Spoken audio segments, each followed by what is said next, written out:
2008 IPL ஏலத்தில் Chennai super Kings அணி தோனியை எப்படி வாங்கியது என்பது குறித்து பல்வேறு தகவல்கள் வலம் வருகின்றன.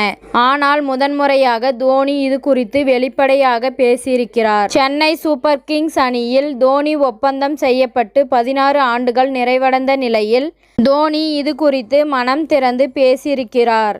2008 ஐபிஎல் தொடர் முதலாக துவங்கப்பட்ட போது முதல் ஐபிஎல் ஏலத்திற்கு முன்னதாக இந்தியாவின் முன்னணி கிரிக்கெட் வீரர்களை நேரடியாக நட்சத்திர வீரராக ஒப்பந்தம் செய்து கொள்ளலாம் என ஒரு விதி இருந்தது.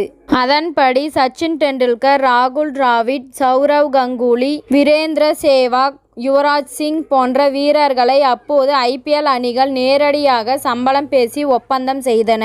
மேலும் ஏலத்தில் அந்த நட்சத்திர வீரர்களை விட அதிக சம்பளத்துக்கு வேற வீரர்களை வாங்கினால் அவர்களை காட்டிலும் நட்சத்திர வீரர்களுக்கு 15% அதிக சம்பளத்தை கொடுக்க வேண்டும் என்ற விதியும் இருந்தது.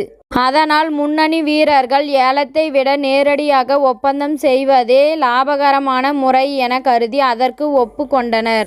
ஆனால் அப்போது T20 அணியின் கேப்டனாக இருந்த தோனியை ஒரு அணி 10 லட்சம் அமெரிக்க டாலருக்கு அன்றைய மதிப்பில் 4 கோடி ஒப்பந்தம் செய்ய முன்வந்தது.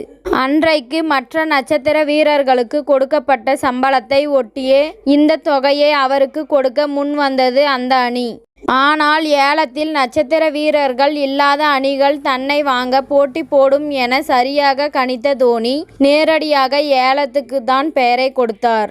அதன் காரணமாகவே அவர் சென்னை சூப்பர் கிங்ஸ் அணிக்கு 6 கோடி ரூபாய்க்கு வாங்கப்பட்டார். நீங்கள் ஒரு நட்சத்திர வீரராக மாறினால் ஏலத்தில் அதிக தொகைக்கு ஒரு வீரரை வாங்கினால் அந்த நட்சத்திர வீரருக்கு 10 அல்லது 15% அதிகமாக கொடுக்க வேண்டும் என்று ஐபிஎல் உரிமையாளர் நினைப்பார். அதனால் நான் எனக்காக இந்த நேரத்தில் நினைத்தேன், சரியான நேரத்தில் ஏலத்தில் நுழைவது நல்லது. நட்சத்திர வீரர் இல்லாத எந்த உரிமையாளரும் என்னை வாங்கினால் எனக்கு அதிக பணம் கிடைக்கும் வாய்ப்புகள் அதிகம்.